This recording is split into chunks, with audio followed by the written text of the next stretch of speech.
Gracias por venir aquí en esta tarde gloriosa de playa, que tenéis mérito de estar aquí. Pues agradecido. Y bueno, pues agradecimiento a las organizaciones que han hecho posible que estemos aquí, Bizitza y Iraun. Esto es.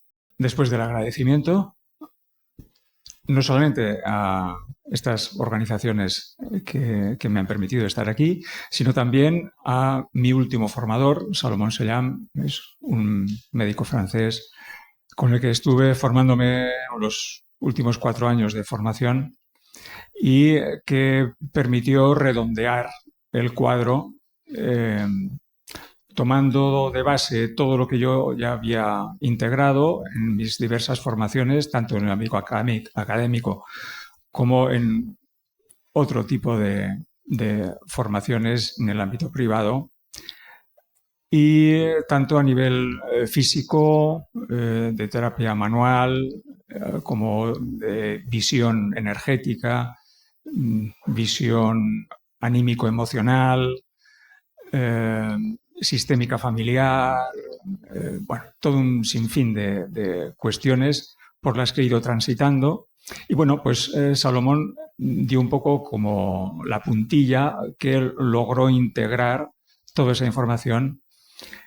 Y bueno, pues a partir del contacto con él, pues ya me dediqué, ya lo hacía antes, pero de una forma mucho más, repito, redonda, homogénea, a esta manera de ver a las personas que acudían a consulta en busca de normalmente una ayuda por un síntoma, por una enfermedad, por un conflicto, por un tema comportamental o una repetición de patrones que, joder, yo no quiero que me pase esto o hacer esto, pero a la siguiente ya ¡paf!, me descubro haciéndolo, ¿no? Entonces, bueno, pues por diferentes motivos que las personas acudían a consulta, bueno, pues a partir de esta última formación de Salomón, que, repito, dio forma a lo que yo ya había aprendido, pues sirvió de punto de referencia como más sostenido en longitud hacia adelante. Y bueno, pues ahí he estado pues, mis últimos años de trabajo profesional. Normalmente en una presentación de un libro, esta es mi primera presentación, no tengo experiencia, bueno, esta es la segunda presentación de este libro, pero es mi primer libro, entonces no he tenido experiencias previas y como ahora ya parece que si no consultamos a la IA parecemos extraterrestres, ¿no? Pues le dije, bueno, a ver, ¿cómo se puede hacer una presentación? Y entonces lo primero que me dijo, y Erdőjtze, pues también lo leíste así, pues que puede ser mucho más interesante un diálogo, más que una chapa que yo suelte aquí. Además, yo soy un poco cansino, pues me alargo, no tengo límite. Entonces voy a intentar, dado que no ha sido posible el diálogo, la conversación, pues voy a intentar no ser muy pesado, ¿no? Y que no se alargue mucho esto. Entonces, normalmente en ese tipo de descripciones, de presentaciones, pues hago referencia a lo que es el índice del libro, ¿no? Entonces ahí hay una historia familiar, lo primero. Y mi historia familiar no os la voy a contar, ¿no? Tendría necesidad de 67 años aquí para contaros con pelos y señales todo. Pero sí que algo ha habido en mi historia familiar que le ha dado sentido a lo que luego me ha ocurrido en mi vivencia profesional. ¿Qué temas han sido los temas estrella en mi abordaje profesional hacia las personas que me consultaban? En primer lugar, y de forma muy general, la muerte. ¿Y por qué carajo la muerte? Y yo me reconozco, ¿no?, que ante la muerte pues intento esquivarla, intento pues pasar de largo, no afrontarla directamente, sobre todo cuando hay gente cercana, no me ha gustado. ¿Sí? Bueno, ¿por qué carajo todo esto? Pues bueno, yo asumo que un tema fundamental en mi vida que ha estado coleando durante muchos años de trabajo personal y demás, ha sido la muerte de mi madre cuando yo tenía 7 años. Esto fue un batacazo que no recuerdo casi. Es curioso e interesante y de agradecer cómo el inconsciente beta es como que pone la persiana, cierra la persiana para no acordarnos de cosas duras, excesivamente duras. Y además de ese hecho tan fatídico, luctuoso, una de las facetas que estudié con Salomón son los ciclos celulares biológicos. Quiero decir, el inconsciente funciona con matemáticas, ¿sí?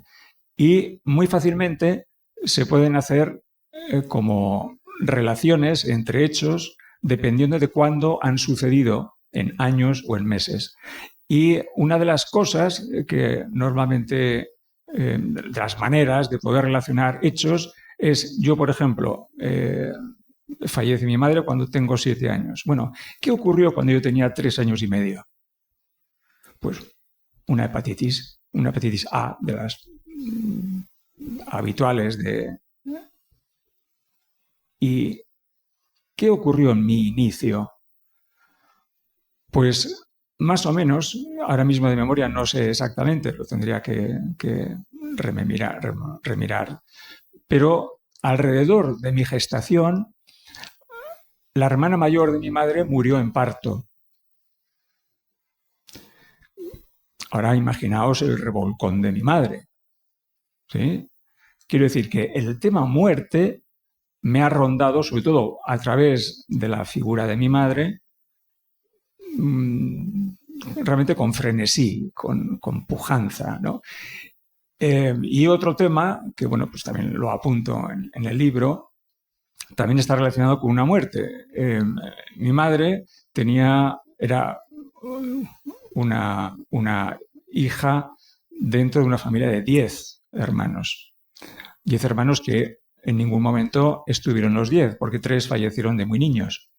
Una falleció a los 3 meses, otra a los 5 meses y un niño falleció el mismo día que nació.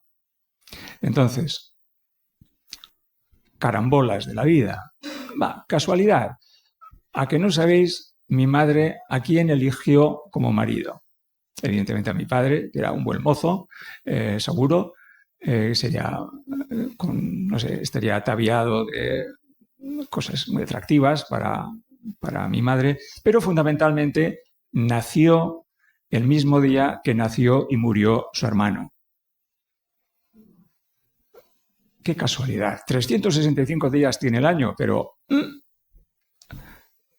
Y ahí se observa la fuerza del sistema familiar ante la salida, el hueco dejado por un niño que no tiene oportunidad de vivir, nace y muere en el mismo día. El sistema familiar va a buscar que alguien del propio sistema lo traiga de nuevo, aunque no sea de linaje, aunque no sea de sangre. Y mi madre cumplió, ¿sí? Porque trajo a su sistema familiar a alguien con esa misma fecha, que es mi padre, ¿sí?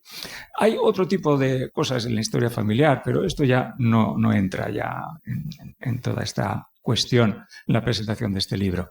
Con esto simplemente me quería referir a la importancia de la muerte como hecho, conceptualmente, la muerte de una persona, la intimidad, la intensidad de vivencia cuando alguien cercano fallece.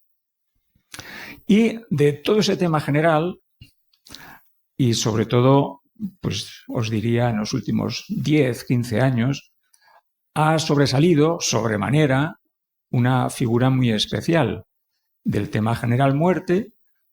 En más del 80% de las personas que venían a consulta, siempre he sospechado que habían dejado atrás a un gemelo perdido.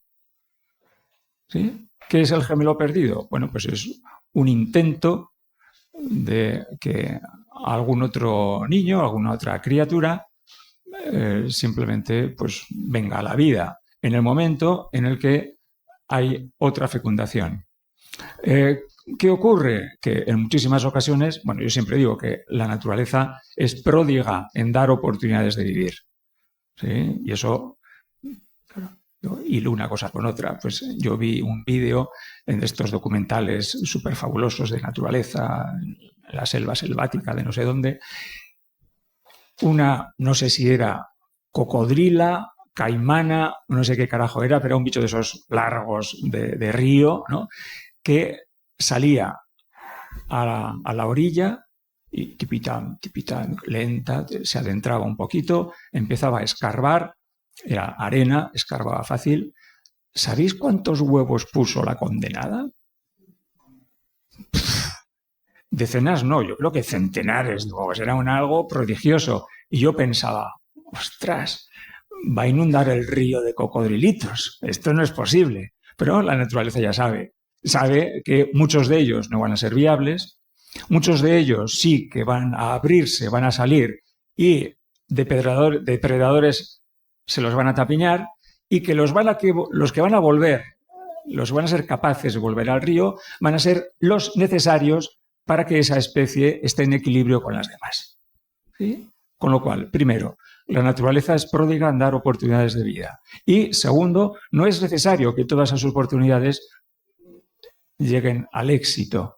¿Sí? Entonces, en el ser humano pasa algo parecido.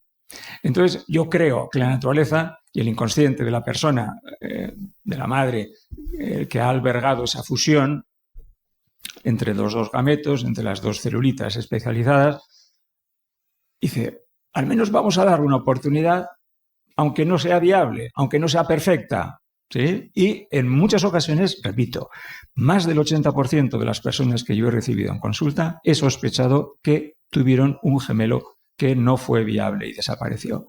Y cuando llegaba el momento de explorar esa gestación, no en todos los casos, pero en los casos en los que sí se daba esa oportunidad, más del 90% de esas 80% de sospechas, más del 90% la persona sentía que sí. No es que yo me empeñara, a mí me da igual. O sea, yo lo que quiero es ayudarle a deshacer un entuerto, reconducir la información que ha quedado allá. Entonces, a mí me da igual que esté o que no esté el gemelo. Pero una vez sí y otra también, más del 90% de las personas con las que yo sospechaba que sucedía, sucedía. ¿Sí? Entonces, ese es otro tema fundamental. No sé si escribiré otro libro o no, pero yo creo que este sería un tema. De mi historia familiar ya no voy a contar nada más, eso se alargaría un montón. Mi recorrido formativo profesional, ya lo he inventado, pues ha sido después de la formación académica. Bueno, me licencié, me doctoré en neuroanatomía y pues no sé cómo, porque mi memoria es frágil, los piscícolas tenemos memoria de pez muchas veces, pues cayó sobre mis manos o vi, pues no tengo ni idea, ya no me acuerdo, un cartel que anunciaba un curso desde el Colegio Oficial de Enfermería de Navarra, un curso de acupuntura. Y yo, pues no sé cómo, pero me apunté. Y estuve 2 años formándome, trabajé como acupuntor unos cuantos años. Mi formación fue simultánea en un empleo que yo tuve en el Servicio Especial de Urgencias en Pamplona. Y bueno, pues fundamental que la medicina china me abrió la frontera que pues yo mantenía con bastante rigidez. En la facultad salimos con la mente muy cuadriculada. Esto es lo que es, esto es lo que es. No hay planteamientos de ¿y esto sí o no? No hay posibilidad de duda. Lo que me dan, esto es lo que tengo que retener para luego responder en los exámenes y aprobar y pasar. ¿Sí? Entonces, como que esa rigidez con la que yo pues salí de la Facultad de Medicina, pues la medicina china me abrió ahí muchos flecos. Y entonces, como siempre digo, comprendí a nivel de la teoría de los 5 movimientos de energía de los chinos, que es súper interesante. Comprendí cosas que en la facultad simplemente aprendí de memoria. Entonces, a partir de ahí y de mi trabajo como acupuntor, pues ya fui como abriéndome a otro tipo. Ya no necesité agujas, ya hubo un contacto más manual, luego ya a través de filtros de colores, de ondas de forma, trabajo sobre el trauma emocional. Ha habido un sinfín de cosas que he ido aprendiendo en el camino hasta, como ya he comentado antes, no quiero repetirme, llegar a la psicosomática a manos o en manos de Salomón Selam. En el libro yo había pensado pues describir una serie de casos. Mostrando qué es lo que yo realmente he hecho en consulta cuando venía una persona. ¿Sí? Entonces, es simplemente el decir sí o sí las cosas que yo he hecho. No me invento nada, todo es real. Las identidades están modificadas, pero todo lo que está sucediendo ahí es verídico. Y había pensado, dado que el libro lo hice coincidir con, porque era más o menos fechas, con mi cumpleaños, día 17, y entonces quise colocar 17 casos, porque me gusta mi número de 17, ¿no? Además, nuestro camino de vida, mi pareja y yo, ella 9, yo 8, suman 17. O sea, el 17 está por ahí, ¿eh? Y bueno, pues la persona que me ayudó a editarlo, a maquetarlo, me dijo, Silvano, es que te vas a ir a 400 páginas y esto va a ser un mamotreto. Y entonces simplemente reduje a 15 casos. La niña bonita. Y en esos 15 casos he querido mostrar un amplio abanico de procesos diferentes. Me atreví a incluir sus mapas natales de las personas que acudían. Yo siempre, cuando he visto a una persona, he incluido su carta astral, su mapa de diseño humano, porque a mí me dan información. Yo nunca hago diagnóstico de los mapas, no se me ocurriría, pero sí me ayudan a comprender qué me está diciendo esta persona, y cuando yo tengo que decir algo, voy a fijarme en cómo es la estructura personal, no cómo es ella, sino cómo ha venido a ser, para decirle cosas que le sirvan. ¿Sí? Entonces, bueno, pues en la descripción de los casos me atreví a colocar sus mapas natales, a hacer algún comentario, anotar, indicar una serie de cuestiones. Bueno, para las personas que no tienen ningún conocimiento en astrología o en diseño, pues a lo mejor es un poquito durillo, áspero, pero bueno, tampoco me centro ahí para que sea un libro especialista de astrología, no lo es. Una de las cosas que yo cambiaría después de la edición de este libro es el tamaño de las láminas. El tamaño de las figuras es muy pequeñito. Entonces, bueno, también me dijo la maquetadora, es que si lo hago más grande se nos va a ir en volumen. Bueno, yo, visto el tamaño que ha quedado, quizá lo haría un poquito más grande. Bueno, por lo demás, nada más. La consulta, porque siempre las personas, cuando no tienen experiencia en este tipo de procesos, pues claro, todo esto es como muy marginal en la medicina. Soy un bicho raro, ¿no? En la medicina, ¿no? Entonces, pues hay desconocimiento, como es esto, ¿no? Entonces, ¿cuánto tiempo se requiere? ¿Cuántas sesiones se van a necesitar? ¿En qué va a consistir? ¿Cuánto tiempo va a durar cada sesión? ¿Cada cuánto tiempo? Entonces, esto es muy variable, pero siempre he mantenido más o menos una tónica de entre sesión terapéutica y sesión terapéutica, al menos separar 2-3 semanas. Porque al inconsciente, que es el promotor de todo esto, el dueño y señor de nuestra salud y de nuestra enfermedad, queramos o no, nos guste o no, es nuestro inconsciente el que se sale con la suya siempre. no le gustan las prisas. ¿Sí? Entonces al inconsciente hay que darle la información y que, pues como el buen vino, que decante, o como más vulgarmente el depósito de gasoil, cuando tú metes y lo llenas, pues todas las taborras van a ir por ahí, ¿no? Lo que estaba en el fondo, y debe reposar para que luego en la conducción a la máquina, a la caldera o lo que sea, pues no se obstruya. Entonces se necesita tiempo. Pero ¿cuánto tiempo puede durar un proceso? Va a ser muy, muy variable. Ha habido procesos, de hecho, he descrito uno con una alergia brutal a mariscos desde niño, que en un día se curó, desapareció. Lo único que siguió consultando porque tenía más de una alergia. Cada tema es específico.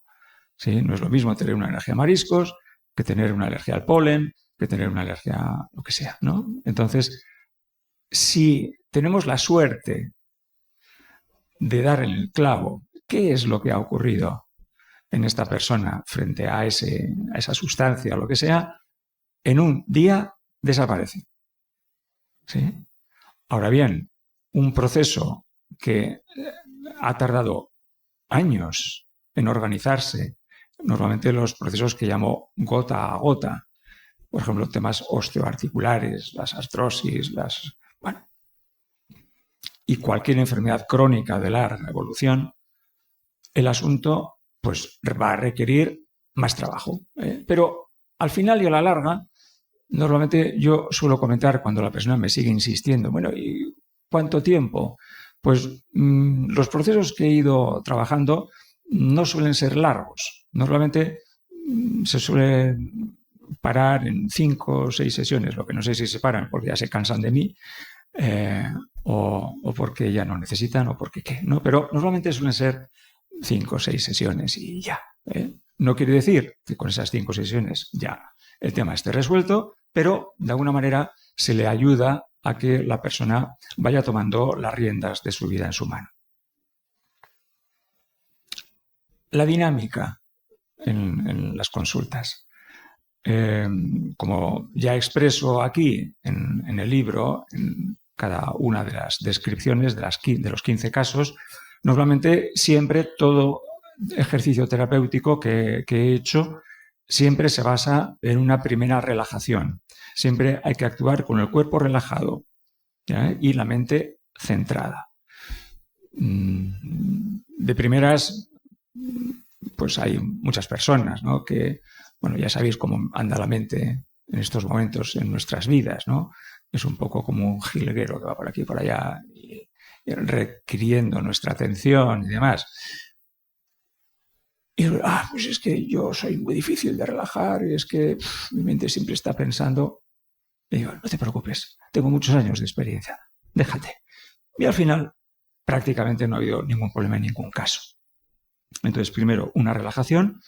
En esa relajación es como una inducción hipnótica, no es la hipnosis de espectáculo que se quedan pues en una actitud catatónica y pueden hacer con ellos lo que les da la gana y hacer la gallina y no se han enterado de nada, además. No. Es otro tipo de inducción hipnótica en la que simplemente la persona es totalmente consciente de lo que está sucediendo, pero tiene la capacidad de conectar con la información que guarda en su inconsciente. Ahí es donde tenemos que llegar, porque toda la información que nos va a ser útil para modificar el curso de una enfermedad, un conflicto, no está al alcance de la voluntad de una persona, no está al alcance de la consciencia. Una persona puede saber de pe a pa su historia y no poder solucionar nada. ¿Sí?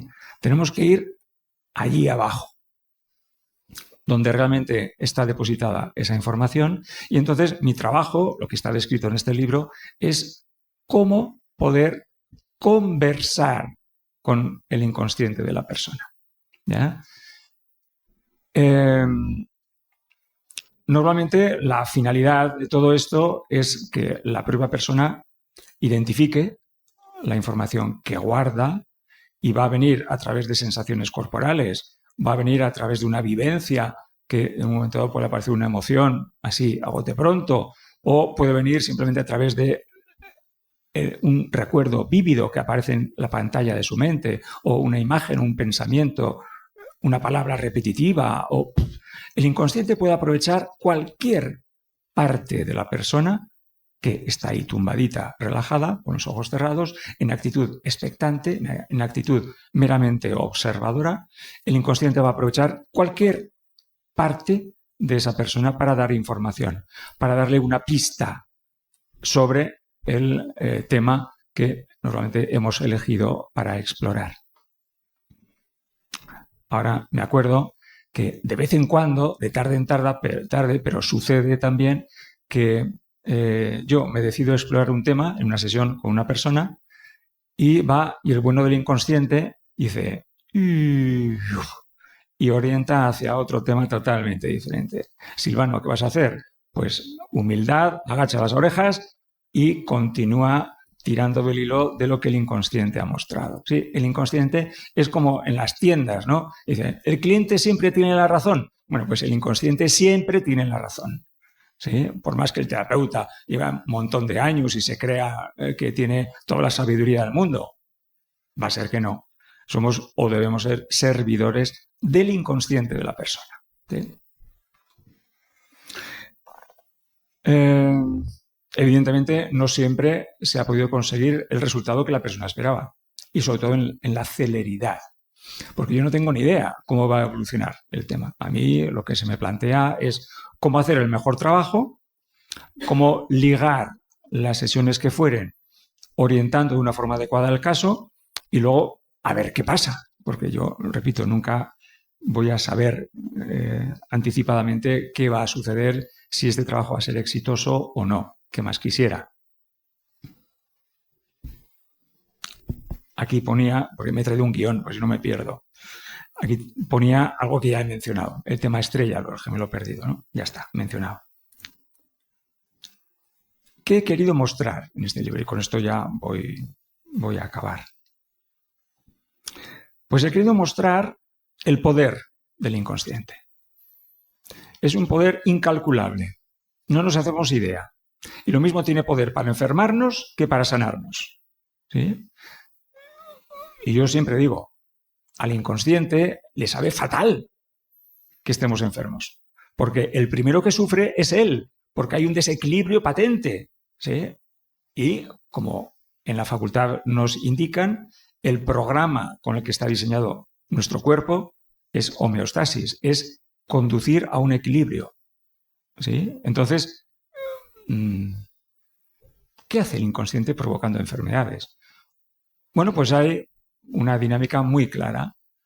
Somos cogotones, somos duros de mollera y nos aferramos a caminos que no son los adecuados, a maneras que no son las que realmente nos conviene, a vivir en desacuerdo a cómo hemos venido a vivir, y de ahí los mapas natales nos pueden dar mucha información sobre qué he venido a vivir, de qué manera, con qué herramientas, qué uso de herramientas es interesante que yo haga a lo largo de mi vida. Bueno, pues cuando por desconocimiento, por obcecación, por puro condicionamiento externo, por lo que sea, arrastramos tensión, lo hacemos mal de carajo, llega un momento en que esa tensión puede ser provocada simplemente por haber nacido en un linaje sanguíneo muy concreto y yo no ser la persona responsable de lo que me está pasando. En última instancia sí, pero de primeras simplemente yo he traído una predisposición que en un momento dado se ha activado en mí, y esa activación también puede venir en un momento de gestación, y ahí aparecen las malformaciones, o en los primeros añitos de edad, tan importante el primer septenio de la vida, tanto para el desarrollo de la persona a todos los niveles como para el ámbito de salud y enfermedad. ¿Qué le pasa a esa criatura en ese ambiente familiar? Pues es vital, vital. Entonces, bueno, pues todo esto hace que una persona a lo largo de la vida vaya acumulando tensión. Y, como digo, si nos obcecamos, si simplemente tiramos de ese lastre y se va acumulando y cada vez el carro va haciéndose más pequeño porque ya no cabe la tensión Pues llega un momento en que hay un límite y hasta aquí. Y en ese hasta aquí hay una necesidad de depositar esa tensión a nivel propiamente corporal o simplemente colocando en la persona un comportamiento o es lo que llamamos vulgarmente somatización. Es que, bueno, hay unas cargas, unas tensiones y en un momento dado pues se hacen palpables, ¿no? Bien, pues el inconsciente ahí está sufriendo, pero ¿qué quiere? ¿Qué pretende al mostrar todo esto? Pretende que nos demos cuenta de lo bobos que somos, lo que hemos ido, de hacer caso a no sé quién antes de a mí misma. ¿Sí? Y a partir de ahí, cuando la persona ya tiene un puntito de conocimiento, y bueno, esto ya es pues maneras más marginales, aunque cada vez más extensas, de contemplar la salud y la enfermedad. ¿Y qué tiene que ver la enfermedad con mi vida, con mi sistema emocional, con las cosas que me ha tocado vivir, con cómo he gestionado mi sistema emocional o ese conflicto continuo entre mi mente, mi emoción y mi conducta? Bueno, pues repito, cada vez hay más gente que estamos ahí dándole importancia, aunque no sepamos todos cómo hacer, pero ya sabemos que algo importante, una trama importante sucede con estos temas. Bueno, pues el inconsciente simplemente con la enfermedad, con el síntoma, con el conflicto, lo hace mostrar. Y una de las cosas interesantes de saber cómo es el lenguaje del inconsciente. Claro, esto es conversaciones con el inconsciente, diálogos para sanar. Pero claro, tenemos que saber cómo hablar, en qué lenguaje, en etrusco o en qué vamos a hablar con el inconsciente. Entonces, el inconsciente maneja la simbología, maneja el lenguaje simbólico. Entonces, en un momento dado puede aparecer en una relajación una sensación concreta y yo decir, aquí hay energía paterna.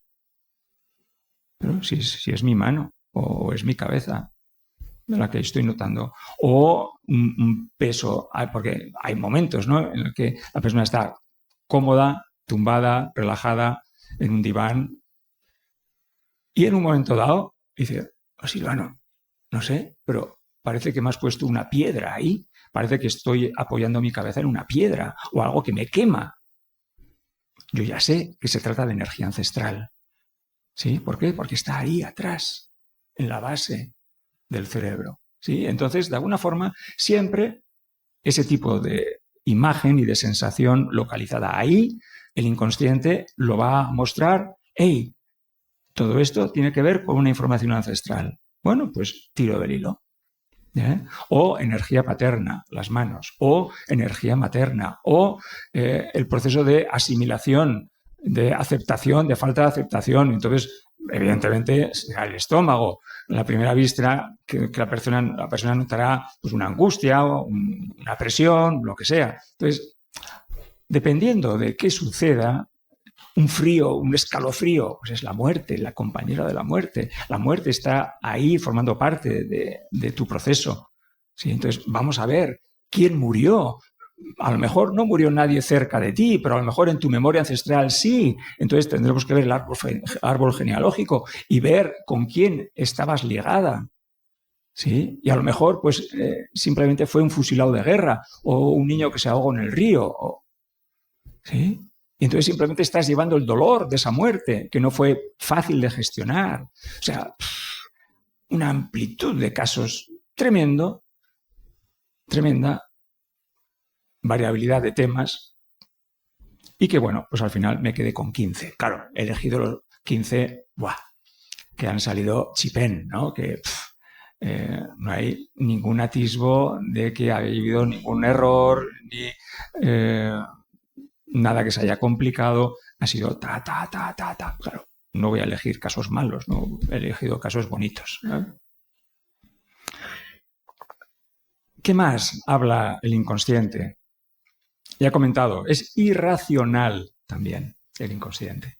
Pero, aunque sea irracional, maneja una lógica tremenda, aplastante.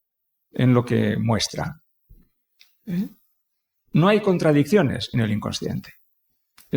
Siempre pongo el ejemplo de, imaginaos, una persona que tiene un conflicto enorme con su padre o con su madre o con quien sea, que le ha hecho judiadas, le ha hecho pasar las canutas, o sea, realmente, joder, qué mala bestia era, ¿no? Qué mala suerte que tuviste. Bien. Es lógico y racional que la persona esté enganchada con esa vivencia y ese pasado. Bueno, pues para nuestro inconsciente no hay contradicción en la necesidad de honrar y respetar a ese padre. Tela marinera. No hay contradicción, porque la vida nos viene de los dos, del padre y de la madre. ¿Sí? Entonces, independientemente de que nos hayan hecho pasar putas, cañón, lo que sea, es necesario para el inconsciente que haya esa actitud de honra y respeto y agradecimiento por la vida. Claro, eso es como hacer calceta y no equivocarte. Pues de vez en cuando pues, te equivocas en la vida y estallas en ira. Eso es normal, lógico, pero bueno, pues para el inconsciente, repito, no hay contradicción. Otra característica importante es que para el inconsciente todo sucede en momento presente. Toda la información, porque yo me imagino, son imaginaciones, ¿no? Suposiciones, que el archivo de información de nuestro inconsciente está perfectamente ordenado por orden alfabético, por temas, por fechas, por... Bueno, pues todo eso, hasta 3, 4, 5 generaciones atrás, que se calcula que hay información que luego, se borra y se va repitiendo, todo, absolutamente todo, está en presente. Entonces, cuando hacemos una relajación, en una sesión, y la persona se coloca frente a un hecho, el que sea, bien sea de su propia experiencia vital, bien sea de su infancia, bien sea de sus padres, bien sea de sus tatarabuelos, para el inconsciente lo está viviendo ahora. Entonces, se tiene la oportunidad de modificar la información que quedó dentro de su inconsciente en esa persona. Evidentemente, la historia no la podemos modificar. Lo que sucedió, sucedió y la persona que ha venido después se ha construido a través de esa historia, ¿sí? Pero lo que ha alojado, lo que se ha depositado en esa gran biblioteca de datos, se puede modificar. Lo he modificado a diario, ¿sí? Y entonces la cuestión es que en ese momento de afrontar ese hecho, sea lo duro que sea, da igual. El león parece que es muy fiero, pero al final no lo es tanto. Y se sobrelleva con dignidad, con respeto, con sencillez, humildad. Pues en ese momento simplemente la persona va a ser capaz de soltar ese lastre. Y ya, más ligerita, continuar la vida hacia adelante, ¿sí? Este es el procedimiento que se puede realizar sabiendo que todo se vive en presente. Entonces, la persona en presente puede tener la oportunidad de modificar la información. Ya he comentado también, lo tenía en otro orden, el lenguaje simbólico. Entonces, pues que sea una tormenta, pues está mostrando un trauma, una situación dramática de alta tensión. Un mar en calma habla sobre la energía materna, dulce, suave, ¿sí? Nutritiva, ¿sí? El sol normalmente representa la figura paterna.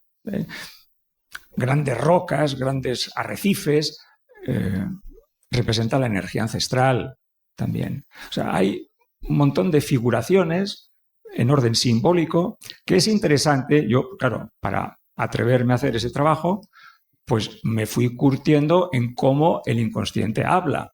Y entonces, simplemente yo me he servido como de traductor. Yo no le pido a la persona que intente durante la sesión ni después darle sentido o traducir qué es lo que ha querido decir su inconsciente. No, la persona bastante tiene que pasar por ahí. Entonces, ese es el trabajo que me correspondía a mí. Y entonces ayudarle a generar los cambios. Otra característica del inconsciente es que la otra persona no existe. Todo es yo. Es como en los sueños. Las escuelas de interpretación de sueños dicen que aunque salga un personaje, además, pues realista, reconocible por mí, pues un familiar, un amigo, una pareja o lo que sea, se trata, el mensaje de lo que está ocurriendo en ese sueño, se trata de ti misma, pero ha utilizado el arquetipo de la otra persona, pero está diciéndome cosas de mí, ¿sí? Y el inconsciente siempre me dice cosas de mí. Hay también la posibilidad de que el propio inconsciente haga traspasos de cargas entre diferentes planos. Y aquí, por ejemplo, tenemos las alergias, que es el ejemplo que yo utilizo. Imaginaos, un chaval, una chavala, está en la época de exámenes ya con el culo prieto, mayo, y le cae la de Dios. No, justamente no había empollado esto, horroroso. ¿Qué les voy a decir a mis padres? Esto va a ser un Cristo del patín, vivido con alta tensión. Y casualmente, porque es el mes de mayo, me rodeaba un polen de gramíneas por ahí. ¿Sí? Entonces, ¿el inconsciente qué hace? Traspasar esa vivencia súper dura, traumática que ha quedado en el chaval, de miedo incluso, traspasarlo de el tema estudio, el tema exámenes, el tema familiar, a esa sustancia, a la aparición, al contacto con las gramíneas. A partir de ahí es suficiente para que se genere una alergia a gramíneas. ¿Sí? Otro ejemplo, si no os sirve este. Un camionero está en una relación y en un momento dado se plantea pedirle a su amada, pues ya consumar la relación, casarse, y le compra un anillo de compromiso y se citan en un restaurante, ¿no? Para ya en los postres. Va y aparece el postre, fresas con nata, va a sacar su anillo y escucha de su pareja: te voy a dejar. Esto se acabó. Esto no funciona. Una situación de shock para la persona que estaba preparando ya el anillo para dárselo. Bueno, pues a partir de ahí, alergia a las fresas. ¿Sí? ¿Qué hace el inconsciente generando alergia a las fresas? Hacer desaparecer del mapa cualquier escena con fresas. Quiere decir que la alergia, en ultimísimo plano, es un tema freudiano. Quiero decir, el alejarnos de una sustancia porque lleva implícita esa sustancia una vivencia de altísimo drama o tensión. ¿Sí? A la persona se le hace ver esto, se le hace pasar por el trance, revivirlo con un cambio en el guión y la alergia desaparece. Esto los alergólogos no se lo creerán. Bueno, pues yo he tenido vivencias. El caso de la fresa es un caso de mi formador, pero el de la... ¿cómo era? No, la gramínea no. El niño con la alergia a los mariscos, ese lo he vivido, está descrito, creo que es el caso 2. Quiero decir, si en una alergia que aparece en un momento dado, no es un gota a gota, que va llenándose y en un momento dado aparece, no, es ¡pras! Si se acierta, si somos listos para enfocar qué pasó ayudar a la persona a revivirlo con un cambio en el guión, la alergia desaparece. ¿Sí? Entonces, este es un ejemplo de traspaso de cargas. Claro, estamos hablando de una carga tensional, vivencial, en la relación de pareja, con simplemente un plano puramente físico de reacción brutal contra un alimento. ¿Qué carajo tiene que ver? Bueno, pues tiene que ver esto. Y la última característica que os voy a comentar del inconsciente, que al fin y al cabo pues es el protagonista de este libro, de esta presentación y de estos años que me ha costado elaborarlo, pues es que el inconsciente siempre quiere lo mejor para nosotros. ¡Hola! ¿Y la enfermedad qué? Incluso la muerte. Bueno, pues al final puede ser un descanso. Pero incluso la enfermedad es algo que nos puede servir para identificar cómo salir del atolladero. ¿Sí? Según la teoría del Dr. Hammer, la enfermedad es un intento de solución biológica que el cuerpo hace cuando la persona no ha sido capaz de solucionarlo. ¿Sí? Entonces, bueno, pues aunque nos pueda hacer parecer un poco raro eso de que el inconsciente quiere lo mejor con nosotros, incluso mostrándonos enfermedad, bueno, pues en principio así es. El cuarto punto ya es el final. Ya lo he dicho antes, era cosas a modificar, las imágenes. Ya está, ya. Entonces, ahora pues se procedería a pues un momento, si queréis a alguien, si tenéis pues alguna pregunta o queréis comentar, preguntar, compartir algo o lo que fuere, y si yo os puedo responder buenamente a lo que se os ocurra plantearme, y luego pues pasaremos a las personas que queráis adquirir un libro y pues os lo dedicaré. ¿Alguna persona voluntaria para preguntar algo? ¿Alguien osa preguntar algo? Aquí, el caballero. Sí. Has comentado que en el libro has recogido casos que han salido bien y que son elegidos lógicamente. En los que salen mal, en todo este proceso que sigues tú... No hay casos que salen mal. Bueno. Que son más lentos, que no son tan claros, pero mal, ninguno. Vale, o sea, cuando has matizado eso de que son los que han ido todos los brillantes, perfectos, los brillantes. Sí, los que se pueden mostrar. En esos otros que no son tan brillantes, las dificultades ¿dónde se encuentran? Porque has mencionado que a veces hace falta buscar información en el árbol genealógico, quizá hay información que no está accesible, quizá hay un problema del que nadie tiene información porque hay... Antes de que se me olvide, pues yo soy de uno en uno. Si me dices 3 preguntas, me voy a atorar. Entonces, primero, en la información que no es accesible, árbol genealógico, es que no puedo coger los datos, no puedo tomar los datos. No importa, tú haz lo que puedas, hasta donde llegues. A través de familia, a través de ayuntamientos, registros civiles, libros parroquiales de bautismos, de unción de enfermos, en las lápidas de los cementerios, normalmente hay fechas de nacimiento y de función. A lo que no llegues, que no te importe, no te agobie. El inconsciente, si necesita mostrarlo, lo mostrará. Evidentemente no con una foto como ficha policial, con el nombre, con las fechas, no. Pero va a mostrar el contenido de esa información. Entonces, no te preocupes. Primero, no hay problema por ahí. ¿Sí?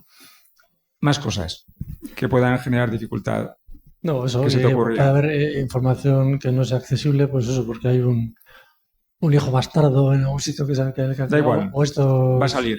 Va a salir. Fallecimientos de los que se han mantenido en secreto. Va a salir. Va a salir. Va a salir.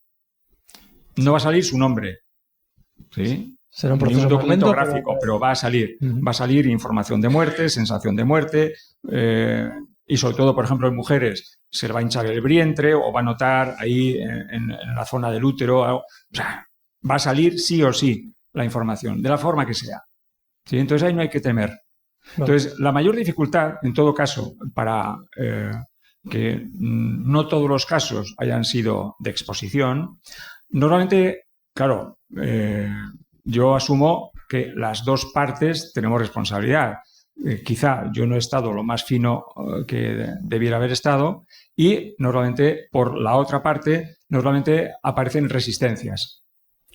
resistencias que son totalmente normales, comprensibles, pero que en muchas ocasiones, si la persona no se coloca encima de ellas, pues hacen aguas el caso.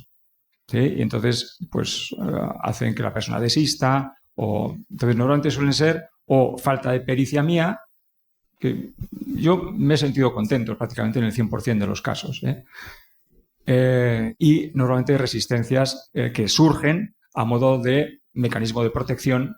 El inconsciente va a intentar proteger a la persona, ¿sí? Entonces, yo siempre le digo a la persona, mira, el inconsciente necesita reconocer, darse cuenta de dos cosas. Una, que él esté seguro que yo te voy a ayudar, o sea, que confíe en mí como acompañante. Y, en segundo lugar, que vas a ser capaz de sobreponerte a la información que te tiene que dar. ¿Sí? Entonces, si el inconsciente está seguro de esas dos cosas, el asunto va para adelante. ¿Sí? Puede tardar más, puede tardar menos, depende. Un proceso de alta cronicidad, pues, evidentemente no es cuestión de titá, va a requerir su trabajo. Pero mejoría siempre va a haber. ¿Sí? Muchas gracias. Ole. Sí, yo quiero preguntarte, a ver si en el método que tú utilizas para llegar al inconsciente de tus pacientes, si utilizas algún método que sea terapia regresiva o algún método de hipnosis regresiva, ¿utilizas eso? Es un trance hipnótico. Ah. Es un trance hipnótico. Que, vamos a decir, todos estamos hipnotizados. Si no es por la televisión, por lo que sea. ¿Sí? Es decir, que la inducción hipnótica es un tema absolutamente generalizado. O sea, nos parece que es la hipnosis. ¡Wow! Estamos hipnotizados todos. Entonces, en el proceso, en la relajación que hago siempre, utilizo una inducción. Y entonces, simplemente se le sugiere a la persona ese estado en el que va a estar en conexión con la información de su inconsciente y respecto a un tema concreto que se va a explorar en esa sesión. Y entonces solo se le pide a la persona que esté ahí quieta parada, a ver qué pasa. Expectante. ¿Qué va a suceder? Que el inconsciente va a mover pieza. ¿Sí? Y entonces le va a dar sensaciones corporales, vivenciales, en su pantalla mental, recuerdos. Entonces, a mí cuando alguien me preguntaba, ¿y tú haces regresiones? ¿Qué es una regresión? Pues es una capacidad de poder volver a vivir algo que ya se ha vivido, bien en propia vida o en otras vidas. Yo, lo de en otras vidas, digo, bastante tenemos con esta. Si esta la viviéramos bien, para ahora hacer caso a las vivencias de otras vidas paralelas o por tendencia kármica que nos han caído encima o lo que sea. Que no digo que no existan, claro que sí. Claro, es que estoy leyendo un libro que ahora no igual no lo voy a decir bien el título, pero bueno, está escrito por un psiquiatra norteamericano que, bueno, que era un psiquiatra, digamos, de, bueno, la psiquiatría oficial, ¿no? Lo oficial. Brian Wells. Sí. Y el primer libro que escribió, no sé, muchas vidas, muchas... Sí, maestros o... Bueno, vale, pues sí. Lo estoy leyendo ahora. Un tío muy interesante. Sí, y por eso te hago esta pregunta, ¿no? Porque claro, él cuenta cómo, accediendo al inconsciente de sus pacientes, se encuentra con que en ese inconsciente hay información de vidas anteriores. Sí. Entonces ya entramos en el tema de la reencarnación. Y en algún otro libro, pues conecta el recuerdo vivencial de una persona con el recuerdo vivencial de otra que coincidieron en la misma escena. Cosas increíbles, ¿no? Que el recuerdo vivencial de una persona en una regresión concuerda con el recuerdo de otra persona en su regresión, concuerda en la misma escena. Y bueno, te quería preguntar, ¿tú qué opinas sobre del tema de la reencarnación? ¿Tienes alguna...? Que no tenemos ni idea. Que no sabemos. No sabemos, claro. Y que cuando nosotros, mi pareja y yo, tenemos un latiguillo que cuando a alguien se nos olvida algo, ¿y esto cómo ha sido? Y tenemos duda y uno dice una cosa y otro dice una, mira, cuando des el salto, cuando te mueras, en ese revisar absolutamente toda tu vida, haz el favor de recordar esto porque yo tenía razón. No tenemos ni idea. Ya. Ni idea. Por ejemplo, últimamente, aunque ahora parece que está un poco más desaparecido, pues estuvimos siguiendo a Javier Volkov, del jugador, y de alguna manera la fuente de información que le daba información a él, pues le decía que todo formaba parte de vidas paralelas, que no existe un tiempo antes, que no hay un karma que venga de vidas anteriores, sino que son vidas que suceden a la par. Como que nuestro personaje, nuestro avatar, está viviendo en universos paralelos a la vez diversas cosas. Vete a saber. Cuando, repito, cuando demos el salto ya nos enteraremos. Vale, es que ricas. Y como en toda cosa que no tengo idea, ni tengo la capacidad de llegar a una conclusión la que es, no le presto atención. Quiero decir, ¿para qué perder tiempo en plantearme eso si no, con mi mente racional no voy a llegar a una solución? Entonces, no pierdo tiempo. Me dedico a vivir esta. A ver. La pregunta mía tiene mucho que ver con la que ha comentado ella. Dime. Tú, para hacernos tener contacto con el inconsciente, con el subconsciente, utilizamos unos ejercicios, unos movimientos. Ahora, ¿en el libro has puesto algún truquito para poder conseguir eso mismo? No lo hay. Creo que no. No lo hay. No. A ver, hay infinidad de ejercicios, lo que quieras. Yo normalmente, cuando hago una consulta presencial con una persona, no hago la misma inducción que cuando lo hago de forma virtual por videoconferencia, que también... Y se nota, también se nota. Entonces, yo prefiero, claro, hacerlo de forma presencial, con toque, y ahí le ayudas a la persona a estar centrada aquí y ahora, ya. Con los ejercicios respiratorios que ya sabes que has hecho y demás, bueno, hay una relajación. Pero a lo mejor me da la sensación de que necesitaría un puntito más de intensidad. Pero claro, ¿cómo hacerlo? No existe truco. Si los descubres... Me imagino que existirá, ¿eh? Si lo descubres, ven a contárnoslo. Vale. Porque va a ser muy bueno. Hola, no me ves, pero bueno. A ver, yo quiero hacerte una pregunta. ¿No crees tú que una persona que va a tu consulta ya está preparado, su inconsciente, para